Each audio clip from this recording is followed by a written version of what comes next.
Great morning, great afternoon, great evening, wherever this conversation finds you. I am Travis Gray, and today we are transforming with our guest, Dr. Jorge Ferrer. I am so excited for this guest to have. This is a prolific scholar in the field of transpersonal psychology. I am unbelievably impressed by how much this man has been able to impact the field of transpersonal psychology. He has done this through his work in the participatory approach, the participatory theory and application, embodied work. He is the author of Revisioning Transpersonal Theory, a participation theory of human spirituality, and a collection of transpersonal essays that I have with me in Psychology, Education, and Religion. So this is Participation and the Mystery. And then another latest publication called Love and Freedom, Transcending Monogamy and Polyamory. So he's done incredible work in the field, and I'm very excited to have this conversation with you, Jorge. How are you? Thank you, Travis. It's a pleasure to be here.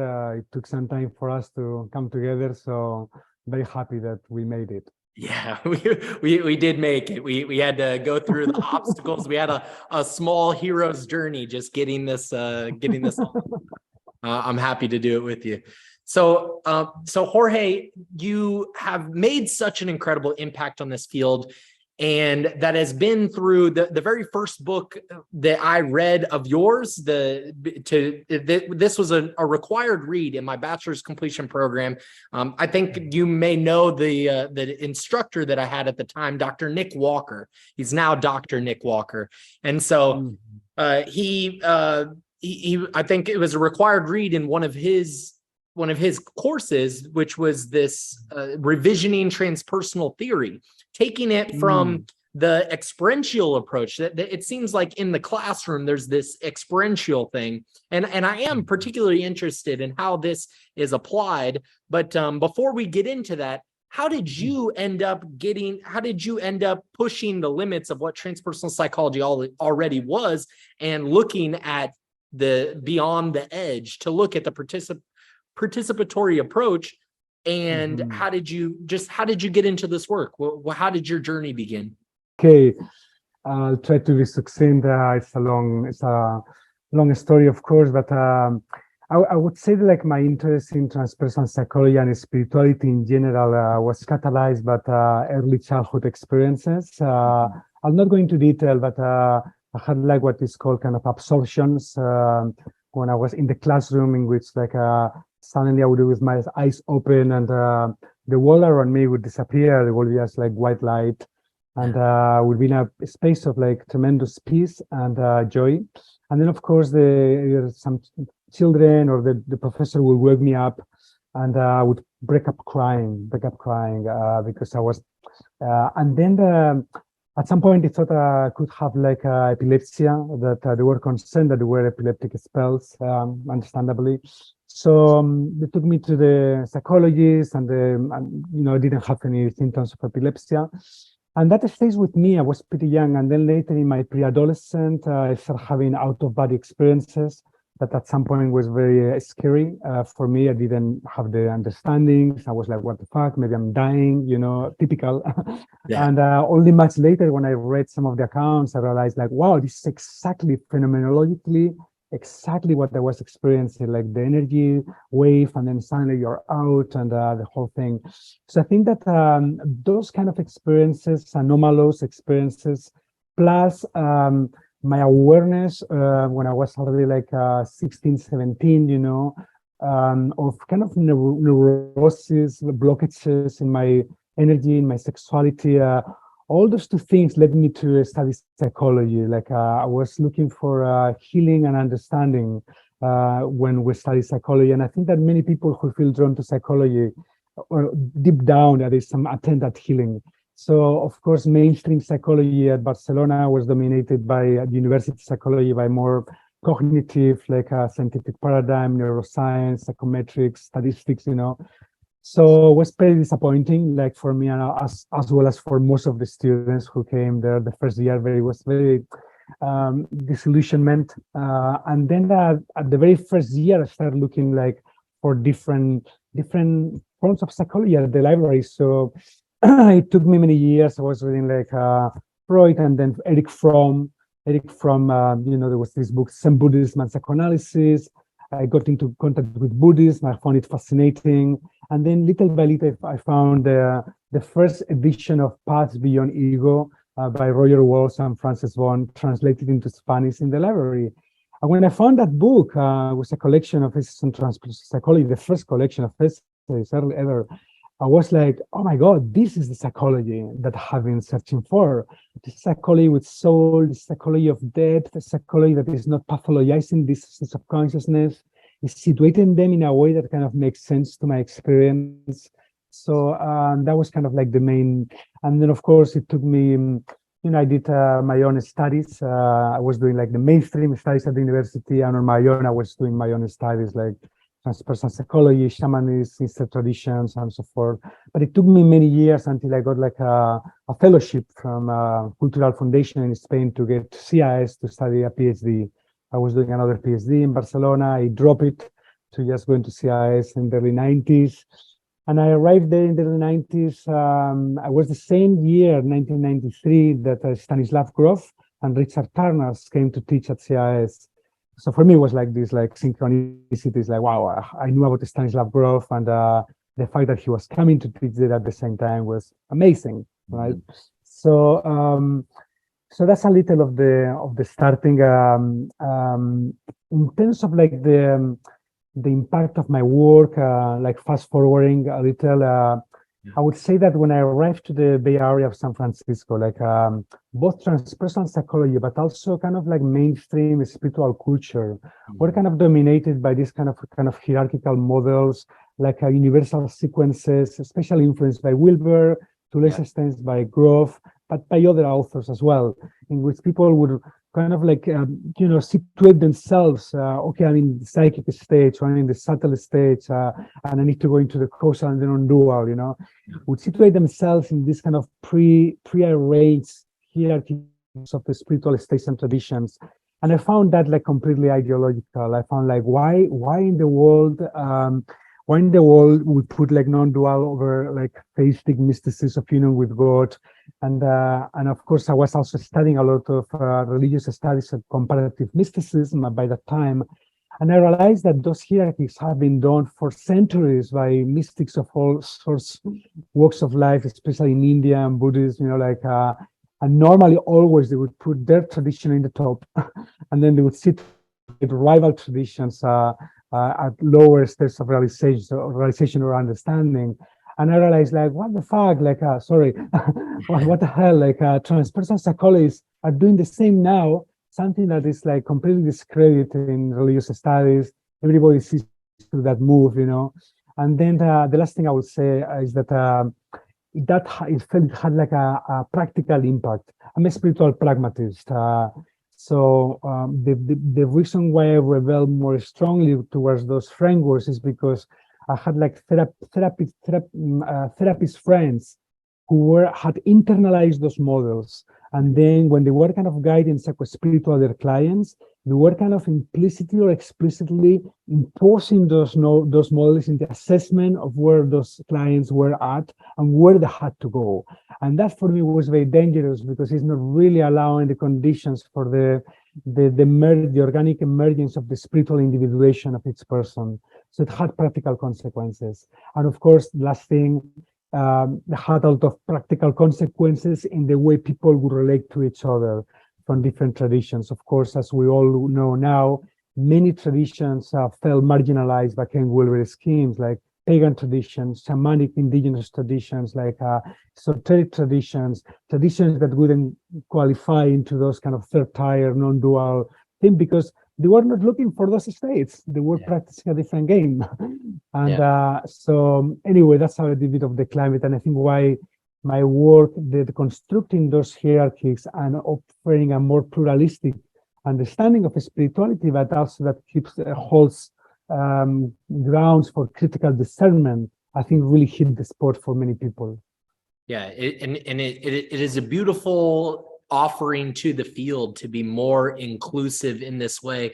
I did read your critique of Wilbur's work in the Participation and Mystery book of essays, and it is fucked up. It's fucked up. They don't have the same goals. They're not looking into their spiritual practice for the same end goal that some of these other traditions are. And then it becomes my practice, my way of getting to this non-dual state is the way to get to this non-dual state. And there's been incredible work. This is very much aligned with what I'm inquiring about through my dissertation work, and the current kind of status of where this Wilbur's ideas have gone in the non-dual states is this non-symbolic experience. What are your thoughts on the non-symbolic consciousness, or what are your thoughts on some of that? What's the participant? Could you elaborate more? What does it mean for you? Many things now. Yeah, I don't know if you remember at the Asilomar conference, there was a presenter. His name is Dr. Jeffrey Martin.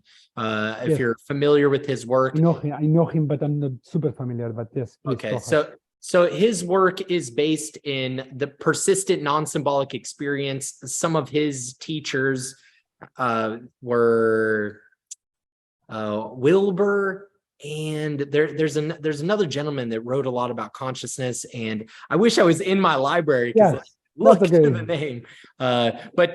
So they were speaking about the persistent non-symbolic experience, and my work right now is looking into agency of the individual and the individual's self-becomingness, that they could have an influence on their own transformative place in the world, that they could choose a practice of their own volition and move in that direction. Whereas some of the determinist ideology would say that a person is not transforming of their own accord, but rather because they fell in by external influences. But is there an agent within them that has a part to play there? So I'm kind of looking into that. But the work that Dr. Martin did was looking at persistent non-symbolic experience. So he has these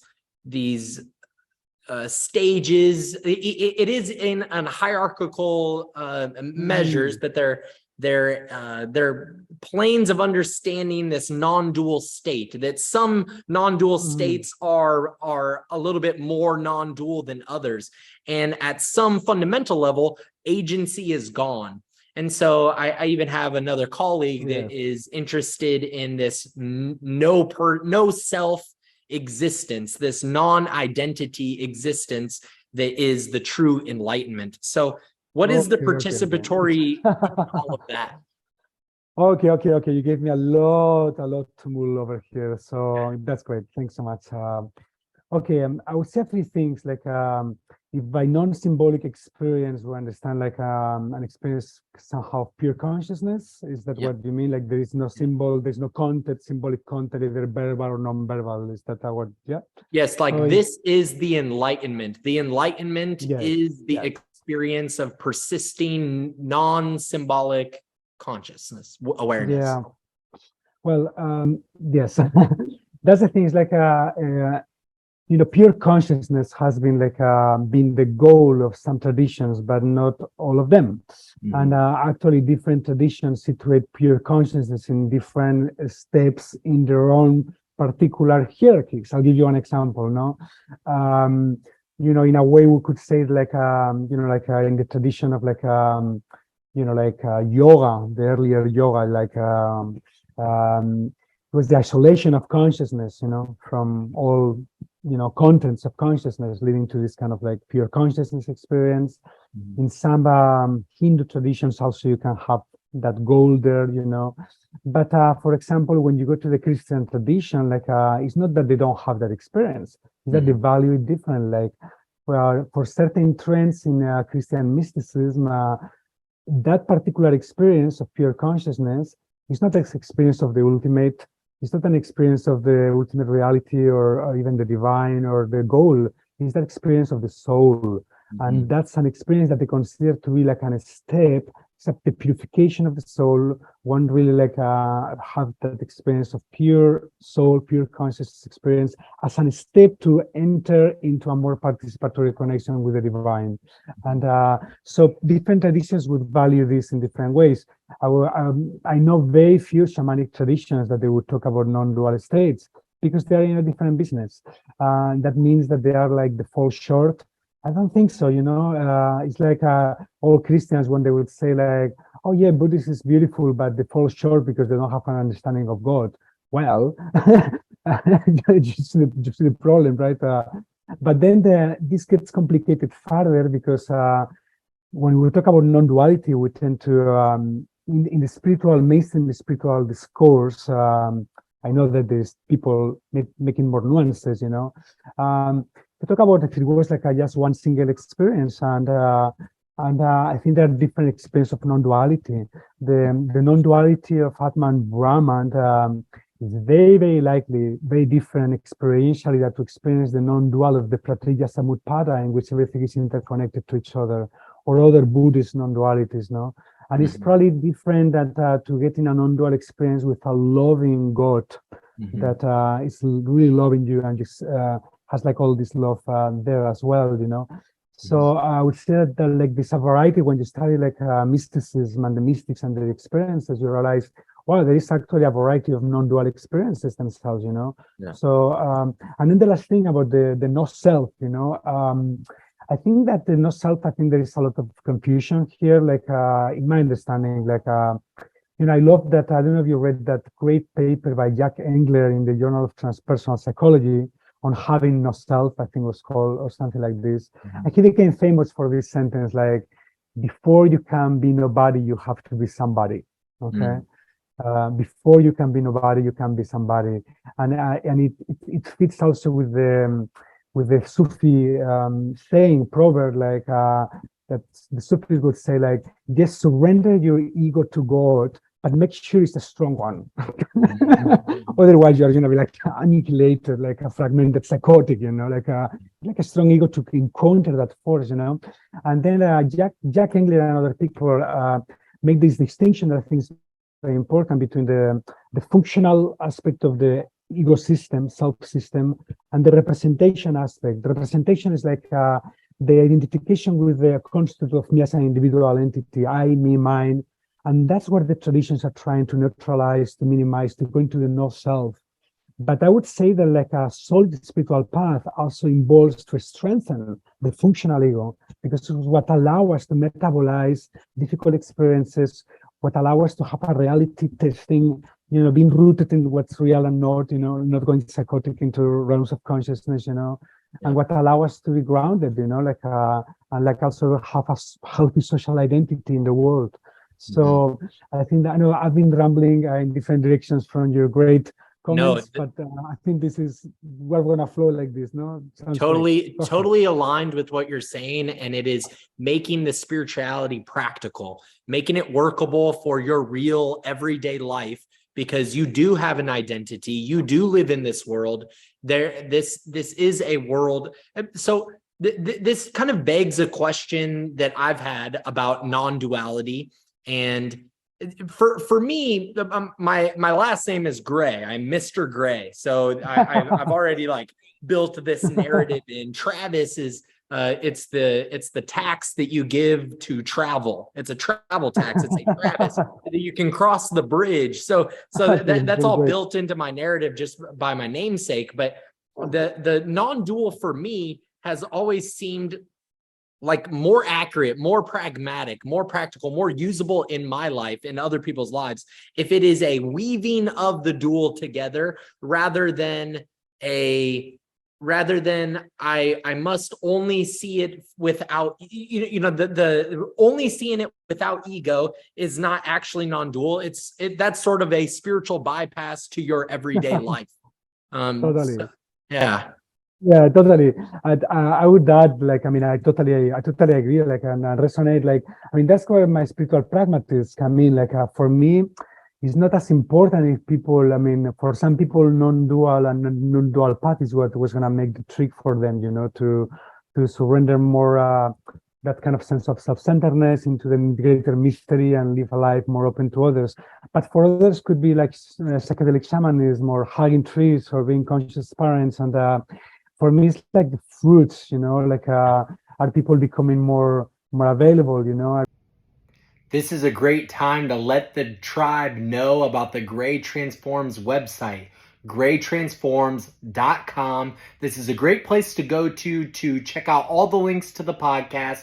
It's a great place to support the podcast, to support the channel. You can get a Gray Transforms t-shirt with a transegoic gnosis symbol for transformation on the back. You can get a Gray Transforms bullet journal. This is a simple tool, but this is a tool for mastery. You can get stickers. You can get a Gray Transforms mug. So you can drink great tea in your Gray Transforms mug while you are taking notes in your Gray Transforms bullet journal, while you are listening to high-level transformative conversations on the Gray Transforms podcast. So comment, like, share, subscribe, follow, and together this tribe is moving humanity forward. Let's get back to this conversation.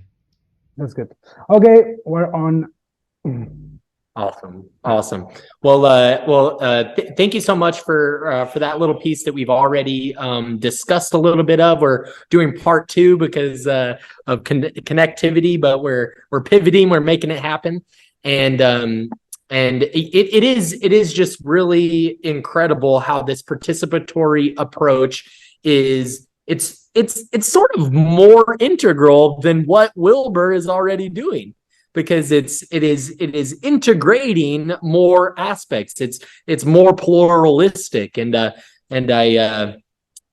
really appreciated it since I originally used it. How do you apply this in areas like the classroom? I did a workshop with you in Asilomar in 2019. Oh, very good. Could you tell us about your embodiment practices, things like that? Sure. Yes, it's all connected because normally I speak about participation in terms of co-creation, types of co-creation, like intrapersonal co-creation, like co-creation of all of parts of who we are, our bodies, our instinct, and our heart, mind, consciousness, with their own idiosyncratic intelligences and languages, and of course, like different cultures within us, no? So, and also interpersonal, we're always in relatedness with others, with the world, with nature, with archetypal forces and entities, whatever, and then transpersonal co-creation, that's the more controversial for some scholars or some practitioners, that we're co-creating with the creative mystery itself.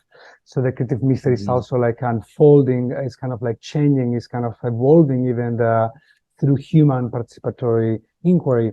So yeah, I mean, I found applications in different ways, of course, like this vision of a spiritual pluralism in which people from different traditions can understand each other, not are better or worse or higher or lower or superior as wholes, but that they can be teachers and students, no? They can teach something, but also they can learn something. So we have applied this sometimes in interreligious dialogue with some success, because there is a lot of like, exclusivism and a lot of like conviction that, it's what I call a spiritual narcissism, not to be confused with a narcissistic personality. I always make the example of the Dalai Lama.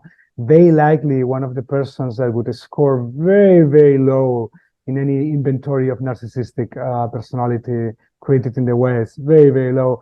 And he's a staunch believer that his particular school of Tibetan Buddhism, the Gelugpa school, has an understanding of emptiness that not even the other Tibetan schools have. And that ultimately, through different reincarnations, all human beings will get it and will accept that truth. You see, it's a very pandemic problem, So, but anyway, coming back to second part of your question of how applications of this in the classroom, right, and embodiment work, that's very important. Like, I think this has to do with both the 3 forms of spiritual co-creation, no? Because I have different ways to incorporate participatory knowing into the classroom. from classes that still have a strong cognitive component, like comparative mysticism, in which people need to understand the different theories of mysticism, different approaches to compare them, like constructivists, traditionalists, perennialists, all that, feminists, and but even there, there are many ways to really bring like not just your minds into a study. This is the key. Even at places like Sofia at CIS, in which there is a lot of practices like Tai Chi Chuan or like yoga and meditation.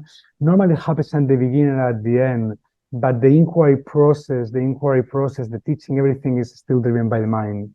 And in general, with some exceptions, So that's what I call a bricolage approach to integral education. So what I experimented for more than a decade at CIS is like, well, what if we really bring all of who we are to the inquiry process, And we do that also with somatic practices in which people really respectfully make contact with different chakra systems, like different areas of the body, connected geographically in the body with different force of knowing, like instinctive in the hara, and here heart, emotional knowledge, and so forth, And then we'll collaboratively come together to a question, a spiritual question, or something we really want to study together.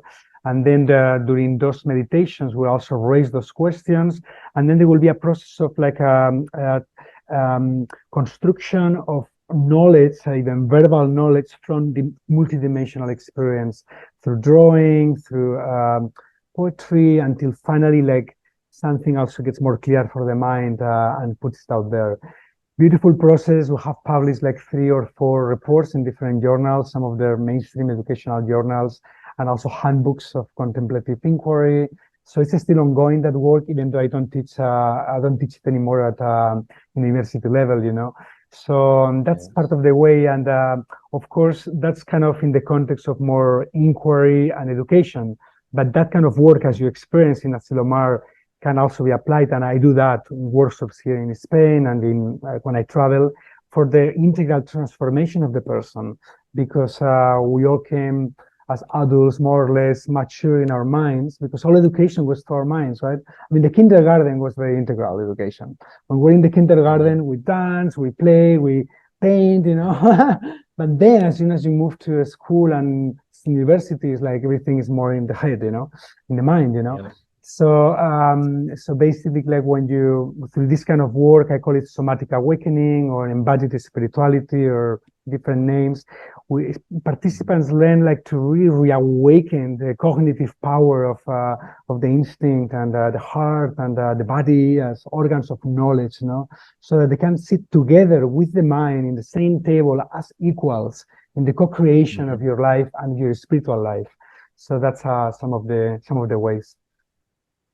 That's amazing. It's so different, and so it's so clearly it has clear implications that are more fundamentally impactful to everyone that is participating in that practice than this sort of lecture hall styled classroom where it's just a PowerPoint and you're expecting that the teacher has all answers to all questions, and so it's just involving everyone and every piece of you so much more. It's that is a beautiful thing. And what a pressure for us poor teachers. We need to know everything. It's like, are you crazy? We don't know everything. No one knows everything. And sometimes people will ask a question, what year this mystic was born? It's like, I didn't memorize that, but there is that's why you go to encyclopedias and stuff. But anyway, of course, I see the role of the teachers, of course, a dimension of being a resource of knowledge. So there is some of that, There is a way when you're teaching something, you normally know more than most of the students that they sign with you, So but that's not just to indoctrinate them or just to lecture them down, this is what it is, but to give them resources so that they can develop their own interests, they can develop their own line of inquiry, And then the other, even more important dimension, we are facilitators of inquiry, especially in graduate education. I mean, I think there is a way in which at other educational levels, more content and could be more foundational. And when you move to, master and PhD programs, it's adult people needing to inquire, to really find their own truth, their own voices in the conversation with all the resources and the dialogue with people. So I see myself as a facilitator of inquiry more than like a teacher lecturing students. Like I hate that. That's amazing. Finding a way to help students find their own line of inquiry, you're helping Yes. them become you're as powerful as the questions that you're asking. Exactly. That's what you're getting out of that classroom. What questions are you asking, and what parts of yourself are you asking these questions? Exactly. Who are you asking? Are you asking just that one person, the teacher, or are you asking your other co-participants in this learning space? So that's really incredible. So you as a prolific scholar in this field, and having really done a lot of work around this participatory approach and application and embodied learning, well, how do you remember these things? What is your process like? What kind of advice would you have for budding transpersonal scholars? A lot of the students that would be watching this in this audience are going to be young transpersonal scholars looking to enter the professional field. And so how do they stay on top of their game so that they, I'm interested in your process and your habits, how are you successful in your writing in these ways? Yeah, that's great. I mean, I would say like I can say a lot about this, but I would say a few things here in this context. One is like for me, writing itself is inquiry. It's inquiry. So some people think, oh, I need to have everything figured out in my mind before I write it down. No, that's one of the worst assumptions you can have. You can get stuck over and over again. Procrastination will follow. You are going to get in loops that are not very constructive. But if you realize that the writing itself, writing out something, of course, you need to get some pre-knowledge. That Calvin and Hobbes cartoon was like, how stupid Hobbes there. They give me this homework in school to write about bats, And then that was Calvin, and Hobbes says, well, then you probably need to study some about bats, in order to get it. And it's like, well, what? So I'm going to study about bats and then write about bats? Are you crazy? So anyway, you need to have some knowledge around the topic, and that's why there is you do the readings, and then you start kind of. So that's one thing, but the other thing is also, I would say, very important to honor the gestation process in the creative process. I work with a paradigm of the 4 seasons in the creative process that we apply to academia, like also to university level. And one of the things that we realize is that most students are also, because of the way the programs are structured and the pressures from the academia, is like, you have to read and read and read and read and read and read, and then you have to produce, a paper, And it's like, well, where is the gestation time? When you read, you are incorporating a lot of information, and for a creative process to advance well, according to the most, organic, biomimetic, it needs a process of gestation, like more feminine, quotation marks in some way, to gestate the materials. You stop reading for a while. And then you honor that all that knowledge is going to be kind of getting in contact with your unconscious source of wisdom, and also source of wisdom of earth, and this is where the transpersonal comes in as well, because when you do this kind of more honoring the gestation, the winter, in the creative process, like it's like the seed, the garden and the seed is inside the soil, and that's where it gets rooted and gets all the nutrients from the soil, from the earth. Same with this, but with the nutrients from the collective unconscious and other places, So that's very important, and then come out and share your ideas with others. And then at some point, like, okay, these are the rape fruits. You recognize what are the rape fruits from all these ideas that came from the gestation, and you took it and then you develop and write that, But in a way, like what I would say is like the very structure of academia has this kind of patriarchal ethos, in the sense that it kind of privileges the more masculine, big quotation marks, like reading, and then producing, right?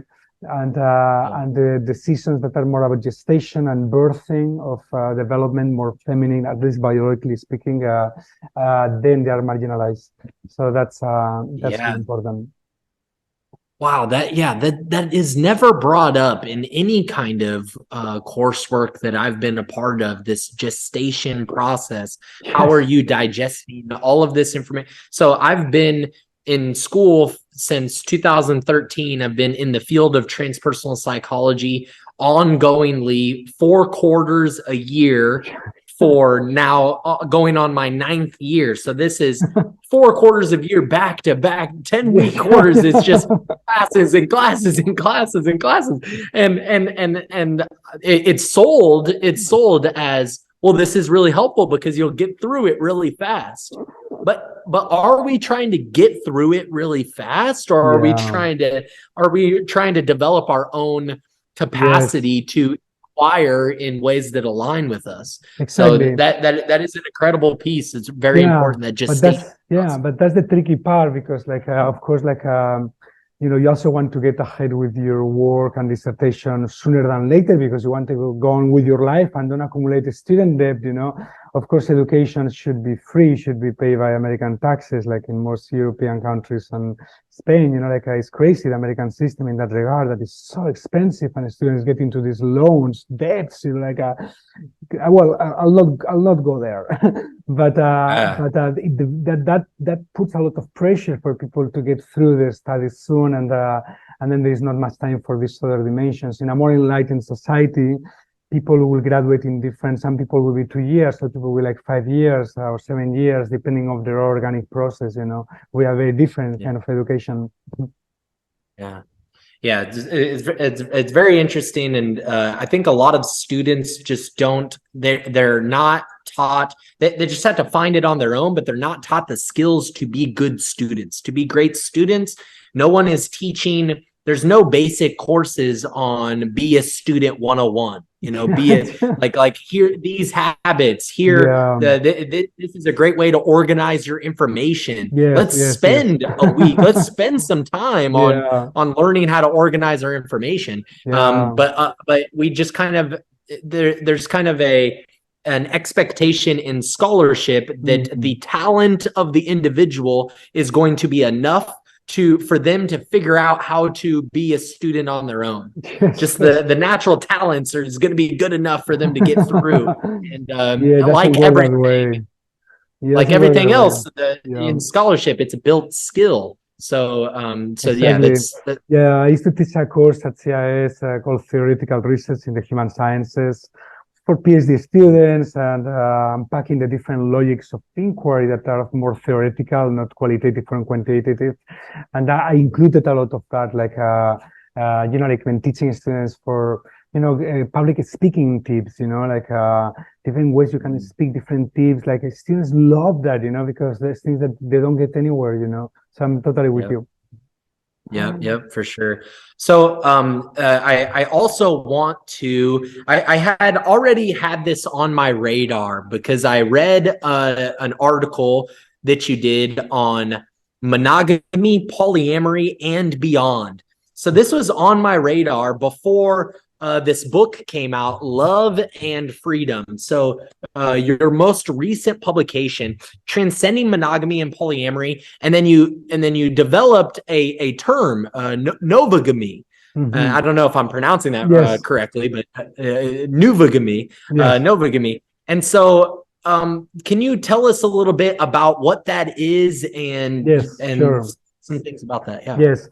Well, I'll just say quickly that at most of my books, there's, at most of the books, I would say, of most people I know in the humanities and transpersonal stuff, is rooted biographically, So I'm not going into details, but in my own adult life, I experienced periods of being poly, especially in Bay Area and California for a decade. And then I went into a period of romantic sexual celibacy for 3 years. And then I was called to explore monogamy again anyway, at some point I realized, I can be monogamous or polyamorous without serious fears of conflicts. And it depends on the cards that life threw at me, and also the developmental factors, pools, mine, and the people I'm relating to, and many other things. So I start feeling myself, I wouldn't identify myself with being mono or poly. And also at the same time, I would witness what I call the monopoly wars, like this kind of predicament of mutual condescending and judgment between mono people and poly people. We're talking a bit before, and I realized, like this is very ideological. I did the research, of course, and those judgments, they don't hold, they are not evidence-based. So it's very ideological in that way. And then, and at some point I realized, like, I started coming across more and more people that they were feeling increasingly oppressed by these questions. Are you monogamous or polyamorous? Because in this white and black world that we live, you are either or. And it's even worse if you have been poly once, if you deviated from monocentrism, the scarlet letter, the stigma stays with you forever. Even after 10 years living monogamous relationship, some close friends, they would describe me, oh, Jorge is polyamorous. You see, so that's where it came from. So I started mapping out a variety of ways in which people can really deconstruct and live intimate relationship beyond the binary, in the same way that the transgender movement did with gender. Consider that even 10, 15 years ago, for most people, there were no option, male or female. Now, transgender individuals and the movement taught us there are so many ways to be in between, beyond, both, So the same with monopoly, like I'll just have a few examples. Is it okay? Examples so people get it, like, for example, I already mentioned developmentally at different moments of my life, I can be monogamous or polyamorous, and there's not a universal sequence. Some people start mono and poly, vice versa, some things spiral and so forth, But also, like, for some couples, like they're monogamous at home, but then they go to Burning Man Festival or certain places, and then they are poly. Are they mono or poly? Depends on where they are, And also, like, I always bring this example of our inner diversity. We were talking, you and I, before, like, when this citation of Walt Whitman, right? You say I contradict myself. Yes, I do. I contradict myself. I am large. I contain multitudes, and it's true. Like, for many people, they believe in monogamy. They think it's the way to go in their hearts also. But sexually, they want sexual diversity. They're very poly. But also the other way around. I know a poly activist, someone who researches and writes books on polyamory. And she told me, like, and she has written this in her books. It's like, I believe in polyamory. I think it's emancipatory for women. I think it's really, really good. But when I mate sexually, I just cannot be with one man, So it's a tremendous variety, or transcending into a new identity, like the transgender, like, and that's where monogamy comes in, a different term, and could be another term or no term at all. But you transcend that into a different existential identity that is kind of like a hybrid or even beyond that kind of like mental categories, There, as you know from the book, there are many, many other examples. I'll just give you one fun for the transpersonal audience, and that's the one of the subtle path, in which people can relate also to subtle entities, more and more people with ayahuasca. It's also many traditional shamans. They used to be married with entities, spirit marriage. This great book just came out by Megan Rose, a student of CIS. I was working with her in her dissertation, spirit marriage, but also, avatars in virtual reality. Some people are very monogamous here in this natural social world, and in that world, they are super poly, and they encounter a lot of women, romantic walks, and erotic conversation, and the last example I'll just give is like, in terms of the subtle path, this professor, a friend of mine at CIS, was an expert in dreams, and he was a lucid dreamer. And his new wife, was a lucid dreamer as well, So they both have had sexual encounters in the dream world intentionally in the past. So they had to discuss, does our monogamous vow extend to the dream world? And one of them say yes, the other say, they had to attend couple therapy. So you see, the world today is like really complex, and the monopoly binary doesn't capture, the question, Yeah. What are some, this has been these relationship dynamics. It's always popular interest because relationships are some of the hardest. This is maybe the hardest thing in the world is relationships. Right. Like the most difficult, challenging thing. All of your stuff, all of your shadows are brought up in relationships and vice versa. And so Right. it's some of the most challenging work.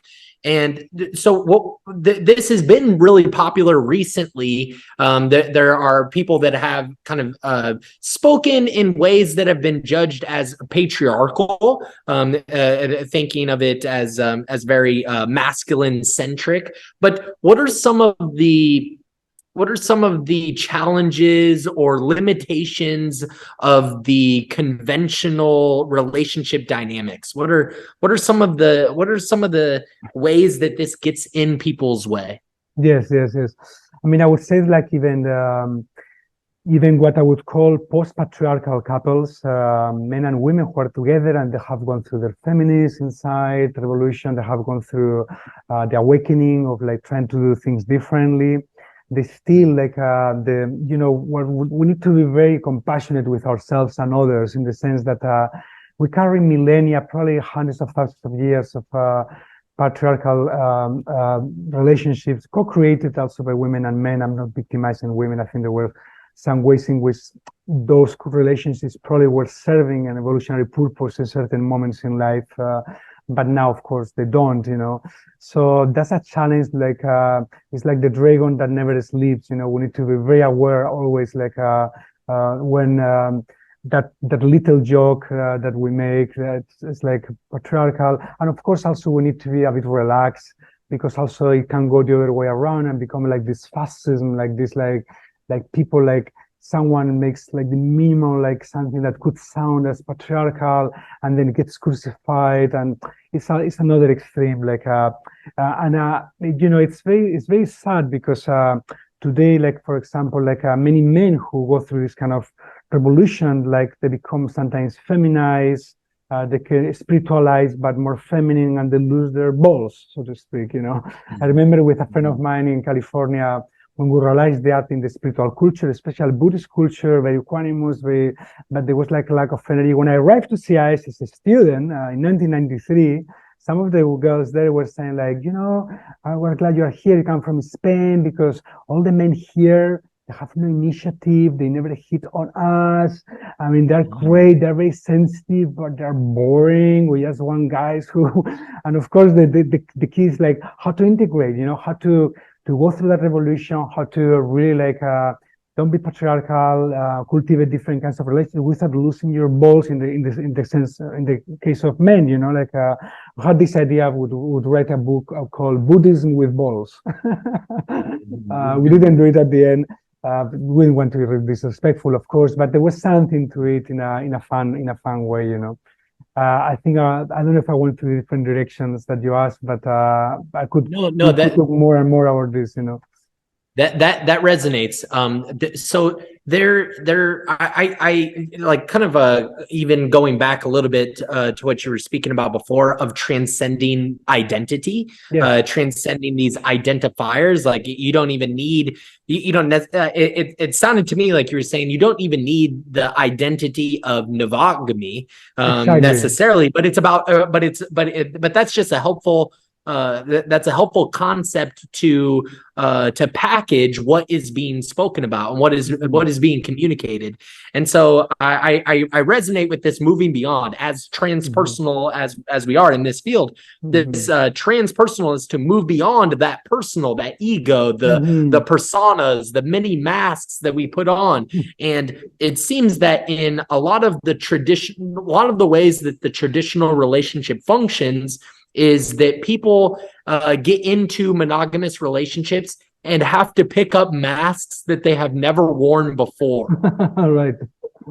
And they put on these masks that they have never worn before, and now they are losing aspects of themselves that I had spoken to a colleague we were speaking about say for 20 years of your life you are single and you are figuring out your relationships and who you're attracted to and all of these things and what attracts you in general. But then you get into this relationship and you have to let go of all of that interest. Yeah. All of your interest in anything else. Now it has to be that one person. And if not, you're in the doghouse. And if not, then you've now ashamed them and yourself, and you're no good. You're a bad human. All of this, and it just explodes on you. Yeah, it's crazy. It's very tragic, because in a way, by doing that, we're kind of like we're like putting big obstacles for the emergence and wider presence of embodied love in life, in the world. And I think that's one of the steps towards like making this world a more embodied heaven, it's very interesting, like if you realize, like in order to be touched in this culture, right? Either you have a lover or you have to pay for massage. What the fuck? I mean, really, if you look at it, it's like really crazy, right? Of course, you hug, I'm very physical, I have a lot of physical connection. And, people like us, we develop like cuddling friends. We're creating this culture, we're expanding this culture, But mainstream culture, that's the alternative, You are married, you have a lover, or you pay for massage. And that's horrible, because we need that nurturance. I think no wonder so many billions of people are kind of hooked up with pornography and the internet. The statistics are mind-blowing. I give talks on this, on the shadow of sexuality, and the statistics of Pornhub and things like that are mind-blowing, right? I think it speaks to that, the lack of nurturance of eroticism. You will have exiled eros from everyday life, and also physical contact is very important, So why... it's very sad when I think times are changing, and more couples, when they get together, even monogamously, they have kind of the spaciousness, the emotional intelligence, the trust, to allow their partners to still keep their friends and its physical connection with them.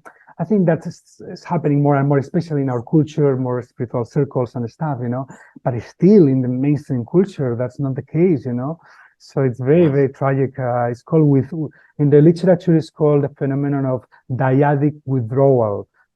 That's how it's a term, where a couple come together and they withdraw themselves, they start cutting friendships. Of course, the guy is uncomfortable with the male friendships of her.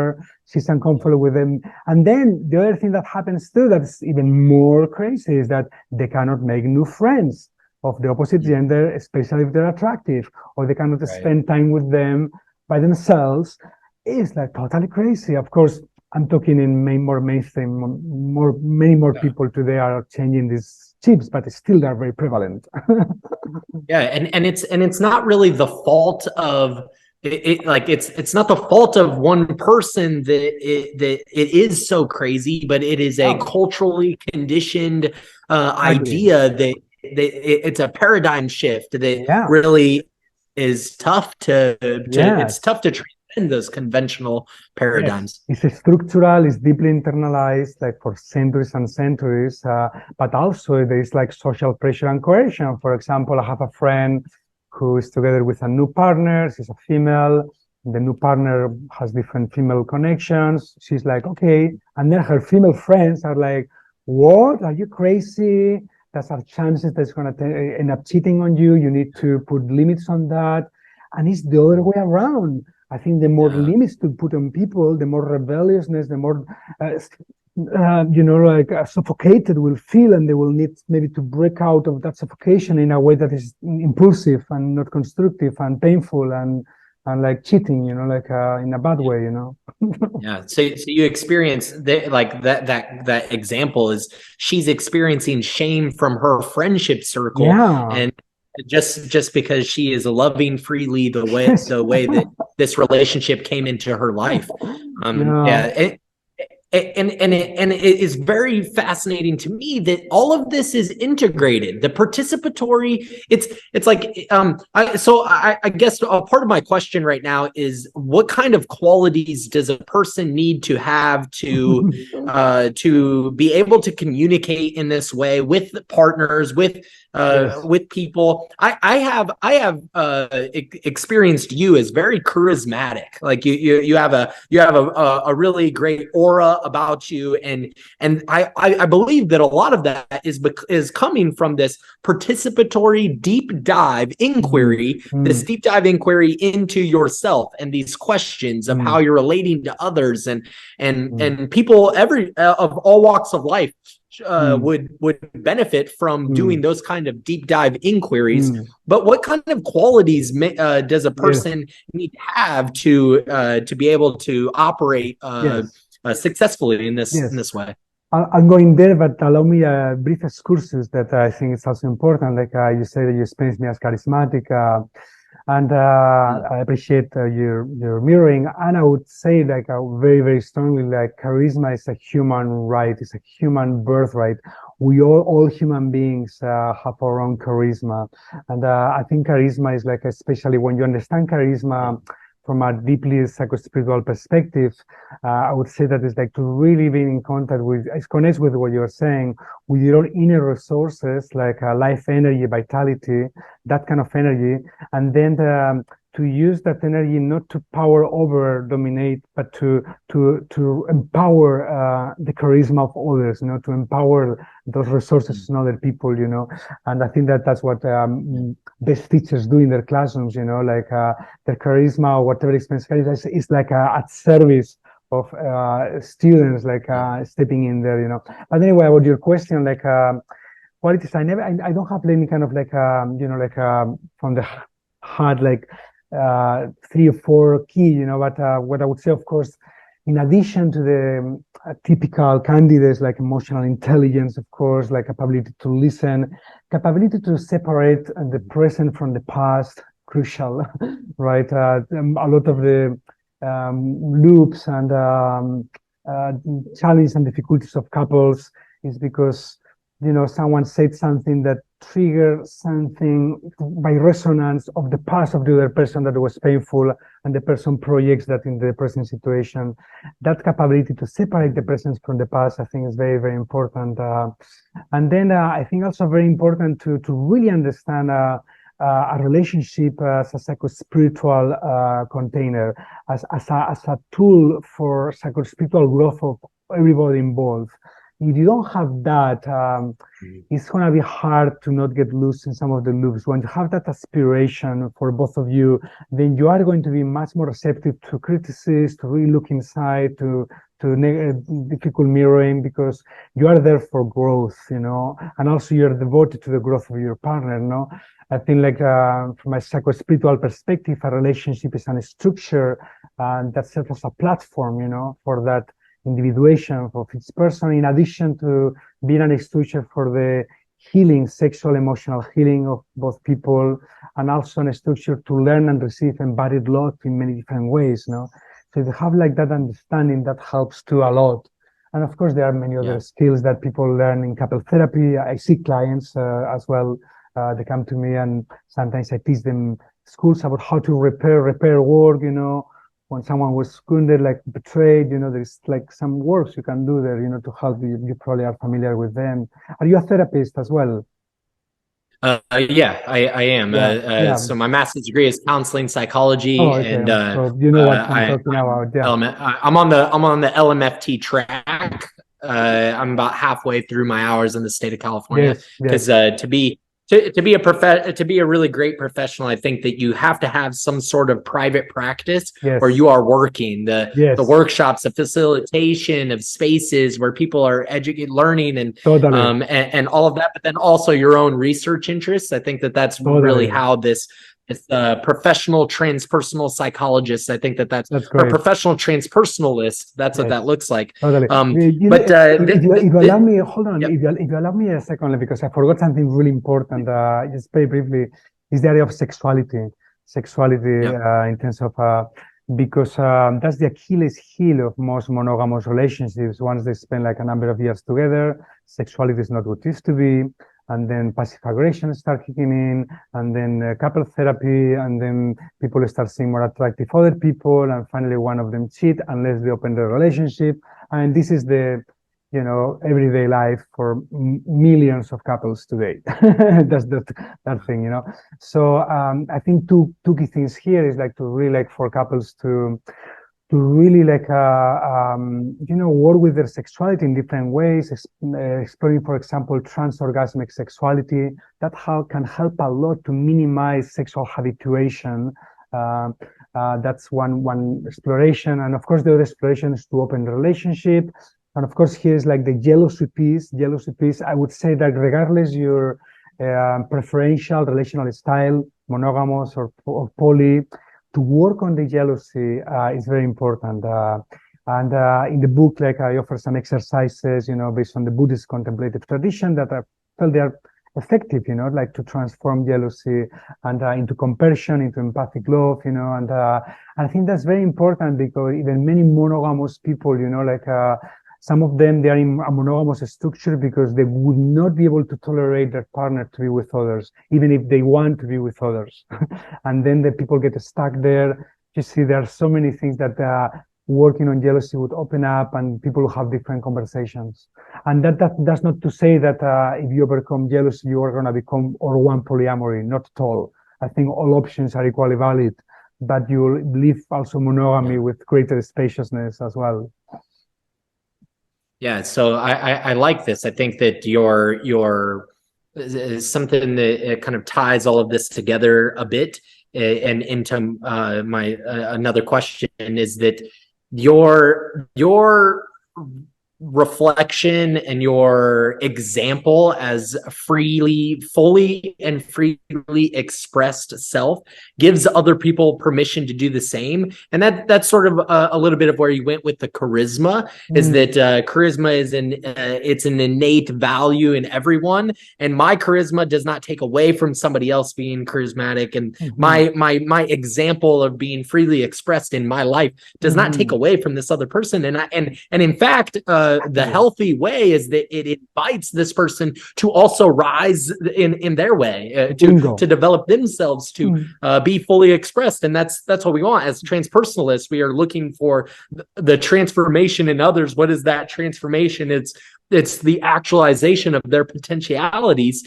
and what better way to do that, or what better way to show somebody that they have the permission to than by being the example yourself. That's really great. Are there ways of being that are like these qualities, or ways of being that are more effective as spiritual pragmatism? Are there ways for a female to be in a relationship that is different than a way that a man should be in a relationship? These concepts of the divine masculinity and the divine femininity, that we have both of those principles within ourselves, all of us, and these dynamics are we are seeing them in the world all the time. There is the feminine of the mystery, and then there's the kind of the masculine of the execution of bringing out of the mystery this birthing of new object and idea. Yes, it's tricky. Like, no, I totally get where you're coming from, and it's tricky in terms like you probably are familiar with, like if you study like different cultures cross-culturally, like the understandings of the feminine and masculine are sometimes opposites. Like Shiva and Shakti and Yin and Yang. Like in the Hindu tradition, Shiva is the active. Shiva is kind of like the presence, immutable presence. In the Yin Yang is the other way around, right? The Yang is like the one that is making the movement, and the feminine is like just holding everything, So, and of course, like today, like because also that whole transgender critique of gender, like we need to be super careful. That's why we say quotation marks when I use those terms. Still, I think there is some validity to talk about those terms in our culture, in different conversations. My sense, like it's like, yeah, there is, I don't know, you call them masculine or feminine but there are like different two types of energy within ourselves, like more centripetal to war inside, more centrifugal, like materializing action, right?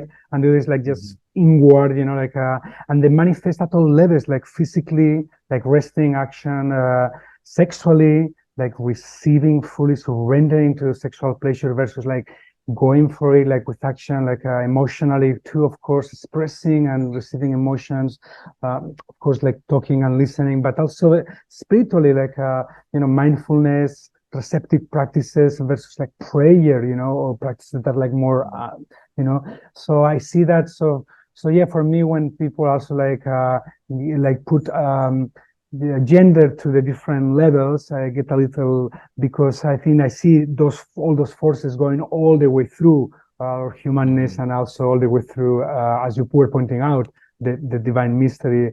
And what's there, it's the androgynous, or it's like it's all together, and transcending is transgender, the new mystery. I mean, who knows, but it's an exciting inquiry. We had in Barcelona like a whole panel of transpersonal psychology and non-binary identities, and we explored all that with a few other people. It was very exciting. There's a lot of there to inquire together. Yeah, that's awesome. So I guess further into this inquiry is like, is in a traditional relationship that is a man and a woman. I think most of the listeners, or most of the people, most people in the world, as we know, are in traditional monogamous relationships as the general dynamic that is around the world. So in those dynamics, is that masculinity, is there a part to play that masculinity plays that the feminine does not, and then vice versa? Are those important dynamics? Sometimes a female may be judged for being too masculine, like her ambitions and her professional prowess and interests in being an entrepreneur and making money on her own is frowned upon, or it's put off by the masculine for like an inferiority complex of some sort. But is it important that those dynamics are balanced in a relationship? Can they both be there in their fullest expression all the time? Okay, I would say yes, and the important is like to look at each relationship individually, case by case, right? Yep. Because any kind of generic statement around that is tricky, because people are coming from different places. Some people are maybe finding this guy who's coming from a very alpha male, strong, and then he really is beneficial for him to embrace more feminine values, quotation marks, and or not. He's coming from a totally different place. Some couples, maybe they achieve to dance between the gender and masculine and feminine within themselves, between themselves. I would say that sexually, that's a really good thing, actually. Sexually speaking, I can see a lot of value there, because, there is more diversity. You can allow yourself to be possessed, regardless of your gender, possessing someone, not in an emotional, controlling way, but in the instinctual codes of the instinct, that's very important there, like in the animal club, So, and at the same time, for other couples, they may find an equilibrium in a different place, I come back again, whatever works, but at the same time, it's good that people don't get stuck. If people are growing, if people take a relationship as a platform for psychospiritual growth, that equilibrium will be changing, will be dynamic all their lives, And I think that's the path for most people, probably, Makes sense? Yeah, that makes a lot of sense. That life is an ongoing inquiry in yourself and in your relationships, and you don't want it to be a lake with no waves. You don't want life to be this still glassy lake. You want it to be the ocean. You want it to be this dramatic ups and downs and an adventure. Yeah. And I love how people might take different looks at your work and see them as very different things. They might see that initially on the surface as very different things, but it's all weaved together. Exactly. I totally how that's all Exactly. weaved together. Yeah, I would say like if you allow me, like I would say that one common denominator in the relationship work, love and freedom, and my transpersonal spiritual work is this stance of what I call critical pluralism. In which it's like an impulse towards like legitimizing the greater diversity of relational or spiritual options possible in their own terms, while at the same time keeping grounds for constructive criticisms, that is more contextualized and sometimes more generic, for example, I would be critical for any kind of violence in intimate relationships, I think that's unacceptable. And I think that we should be very strongly critical of that. So also not all people hold relationships the same way. For some people, monogamy or polyamory, they can live it in higher, lower frequencies with more or less integrity, with more or less mindfulness of social privilege, with more or less honesty, right? So it's not one is better than the other. It's depending on how you live it, what cuts the cuts the fish here. Right. Yeah. And it's so important for, I'm a man. And so I can speak for men in this way, but it's so important for men to be clear in the ways that they are communicating in their relationships, having just human beings. I take the man out of that actually, because human beings need to be clear about just having some clarity. That comes from deep inquiry. It comes from deep inquiry into yourself and what you want and what you are able to see is potential exploration and Yes. Potential growth, potential. These are the ways that I get out of my stuckness in life, and so that I can continue to grow and have this great symphony of a life in the end. Yes. So Yes. it's Totally agree, and I would stress, yes, deep inquiry, but just in case, like some people think, oh, they are thinking about deep inquiry, like going inward with meditation and plans, and that's part of it, psychotherapy. But deep inquiry into relationship by force needs to be lived relational inquiry. You inquire, being in relationships with people, mindfully, and that doesn't mean that you're, being an utilitarian of relationship for your own growth. I mean, there's a distortion of that. But to really go into the sense of adventure with this person and this open inquiry about who we are, how we love, where we're going. I mean, it's really beautiful and opening, versus like the relationship escalator, as it's called. Oh, now we're boyfriend, now we're engaged, now we're married and have kids, and then what? And that's fine. And for many people could be the path, and people want that. And I understand. I'm super respectful, and I'm a big admirer for parents. I didn't feel that call. And conscious parenting for me is one of the most amazing spiritual paths that people are engaging and more challenging. So, but at the same time, yeah, it's like,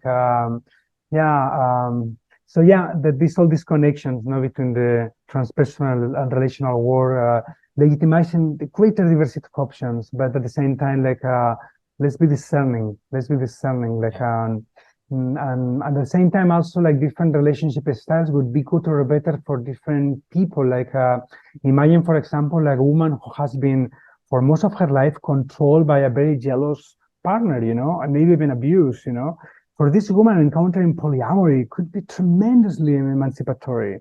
But maybe for another woman who was sexually abused by her father or incest, going into polyamory would be re-traumatizing to create too many things, and she might need the container of monogamy to heal. And so it really depends, That's why I'm always stressing this when my proposal is not about enthroning in a monogamy. Like being transgender is not better or worse than being male or female.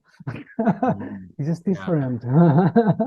Yeah, I mean, you're brilliant in recognizing that, and if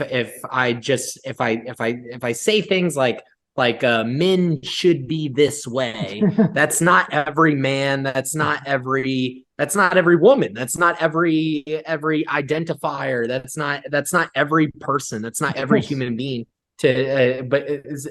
different people have different strengths, different weaknesses, different areas of growth, different traumas, different experiences that Exactly. will all come together in this beautiful song, through like just exploration across your life in all of your relationships and yourself. What do you think is a last bit that you would want to for people to know about transforming themselves to be maybe more free in their life? What does Yes. somebody do if they are stuck? What do they do to embrace their love and freedom? Yeah, it's a tricky question as well, because again, like depending on the person and where they are they with a partner in a monogamous container and the one exploring, is very tricky, because you need to be not only, this is important too, is I also write about this in the book. It's also important not to enthrone freedom as the ultimate value, because people can like, oh, freedom is the ultimate value. I start like acting recklessly and caringly and without compassion for other people, because freedom is like and then you need to accept freedom, like look for freedom, but with a greater ecological mindfulness of how the impact of your actions hit on other people. But that said, I would say to those people who are stuck, it's like, live your truth, live your truth, live those impulses with as much mindfulness and care as you're able, and if you are wrong or if that's not your path, life is going to tell you. Life is going to tell you. But if that's your path, and life is going to tell you too, and you're going to be opening grounds for you to live a much happier and fulfilling life. And also perhaps you are even opening grounds for the creative mystery to manifest through you in a very unique way. And it's going to be quite an interesting feast. Right. Yeah. Live your truth.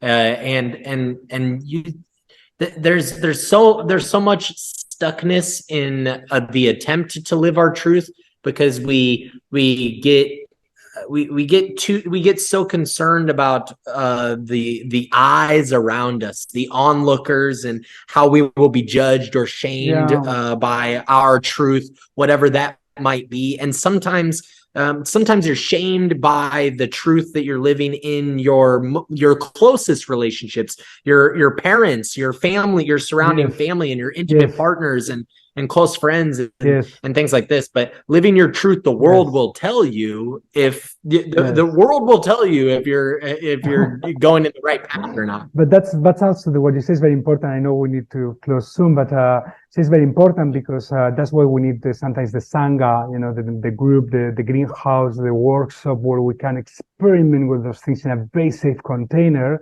And in the greenhouse, we make it strong. So when we express it in the world, it has already rooted, has had the support of a social group, a small group supporting you. That's very important. Otherwise, you can hurt yourself, as you mentioned, you can really it can backfire and become even more. Right. So yeah, and of course the professional support of transpersonal counselors, such as yourself, or people who really understand this process and can really support you step by step there, so.